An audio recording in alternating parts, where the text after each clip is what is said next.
안녕하세요. 오늘은 SBRT, 즉 슈퍼버스 레피드 트랜시트, 고급 간선 급행 버스 체계에 대해서 알아보겠습니다. 우선 SBRT를 알아보기 전에 BRT에 대해서 한번 알아보겠습니다. BRT는 버스의 통행을 일반 차량과 분리해서 정시성과 수송량을 향상시킨 대중교통 시스템으로서 도시철도 대비 수송량은 적지만 저렴한 건설비 때문에 많은 나라에서 도입을 했고 현재 많이 활용이 되고 있습니다. 흔히 서울시에서 지금도 운영이 되고 있는 중앙버스 전용 차로와 비교가 되고 있는데요. 이것은 뒤에서 비교를 한번 해보겠습니다. 그러면 한국과 해외 BRT 사례를 알아보면 한국은 2006년에 고양 BRT 이것이 진행이 됐는데요. 중앙버스 전용 차로 기능으로 지금 사용이 되고 있습니다. 그리고 세종시 BRT는 2013년에 도입이 됐는데 이것은 뒤에서도 얘기할 예정인 상급 수준의 BRT 수준이 되고요. 그리고 2020년에 굴절버스가 도입이 일부 됐습니다.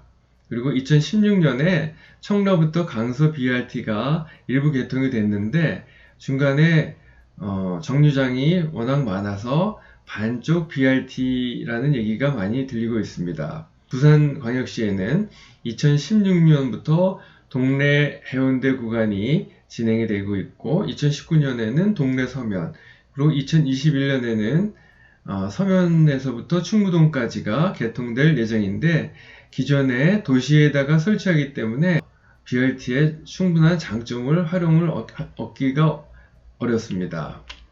외국에는 45개국이 현재 BRT를 사용하고 있는데 대표적으로 브라질 꾸리찌바, 콜롬비아 보고타, 중국 베이징, 멕시코 레온 등이 있습니다. 그러면 BRT와 중앙버스 전용 차로제를 한번 비교를 해보면 2006년 11월 건설교통부에서 BRT 설계 지침이 나왔습니다. 그걸 근거로 한번 얘기를 해보면 BRT는 현재 상급, 중급, 초급 세 가지 등급으로 나눠져 있고 중앙버스 전용 차로제의 가장 큰 차이점은 BRT는 BRT 전용 자동차를 사용한다는 것입니다. 중앙버스 전용 차로제에서 사용하는 것은 일반 버스를 사용하고요. 그리고 주요 진출입구 및 교차로에서 전용 램프라든가 그리고 BRT 우선 신호체계를 사용하느냐 안 하느냐에 따라서 차이가 있는데요. 여기서 우선 신호체계를 보면 버스가 신호등 앞 150m 지점에 오면 신호등을 녹색불로 바꾸거나 신호를 연정하는 것으로서 쉬지 않고 운행이 되는 장점이 있습니다. 그래서 상급 형태 같은 경우는 이 시설이 다 시스템이 갖춰져 있고 그렇지만 중앙버스 전용 차로제는 이 시스템이 갖춰져 있지 않습니다. 그리고 BRT와 중앙버스 전용 차로제의 동일한 공통점은 전부 다 전용 도로를 사용하고 있다는 것입니다. 그리고 환승 시설에서도 BRT 같은 경우는 대부분 활용을 하고 있지만 중앙버스 전용 차로제는 그렇지 못하고 있고 운영관리 시스템에서는 여기도 마찬가지로 BRT는 활용하고 있는데 중앙버스 전용 차로제는 일부만 활용하고 있습니다. 여기서 운영관리 시스템은 BRT 차량이 정해진 일정대로 운행될 수 있도록 BRT 차량의 운행을 조정하는 체계를 말합니다. 그래서 이런 것들을 통해서 BRT의 단점은 기존 도시에 설치할 경우 교통 체증이 심화되고 정시성의 한계가 있으며 경유 차량을 활용한 버스를 사용하기 때문에 환경 오염에도 문제가 있습니다. 이런 단점들을 보완하기 위해서 SBRT, 즉 슈퍼 버스 래피드 트랜sit 시스템이 등장이 됐는데 2020년 1월 국토교통부에서 BRT 등급 개편안을 발표를 했습니다. 약 15년 전인 2006년 건설교통부에서는 BRT를 상, 중, 초 세 등급으로 나눴는데 이번에는 가나다라고 표시를 했고요. 그래서 이거를 국제 기준인 골드, 실버, 브론즈, 베이직 4단계로 나눈 것처럼 S, A, B, C 네 단계로 나눴습니다. 그래서 그것을 보면 기존 BRT 같은 경우에는 교차로에서 정차를 해야 됐지만 SBRT 같은 경우는 교차로를 입체화하거나 우선 신호 처리를 함으로써 끊이지 않고 버스가 진행될 수 있는 장점이 있고요. 정류장은 개방형 정류장을 기존 BRT에서 사용했지만 SBRT는 폐쇄형 정류장과 그리고 사전 요금 지불제를 활용할 수가 있습니다. 차량은 일반 버스를 활용하고 있지만 SBRT는 수소 전기 및 굴절 버스를 활용하고 있습니다.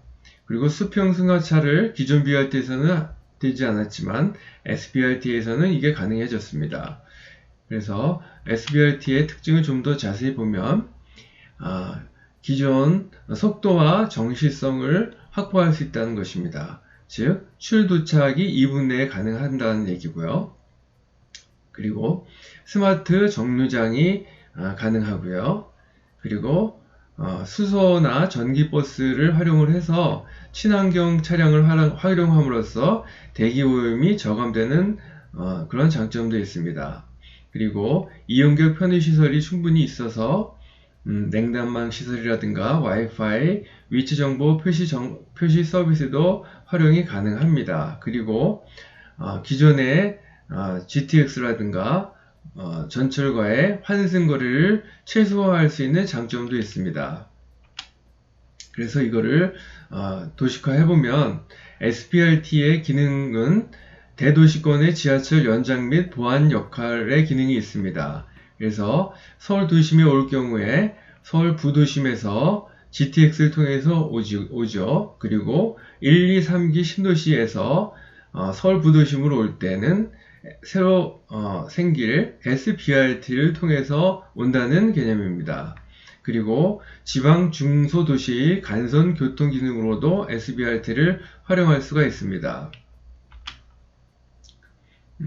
2019년 5월 7일 국토교통부에서 수도권 주택 30만원 공급 방안의 일환으로 대장 신도시에 SBRT를 설치한다는 것을 발표를 했습니다.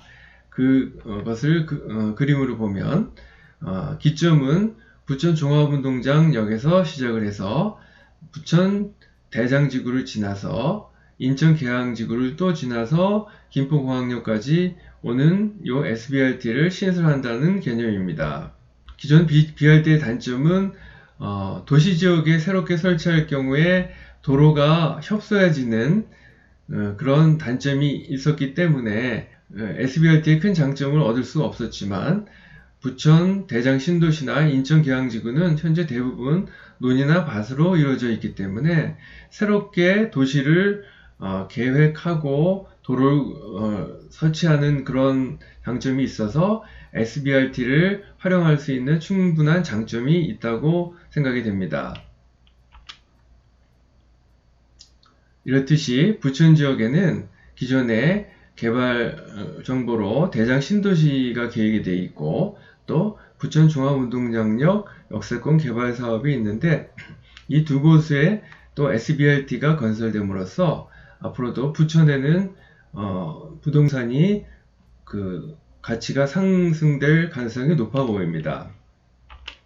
지금까지 내용이 도움이 되셨다면 좋아요와 구독을 꾹 눌러주세요. 감사합니다.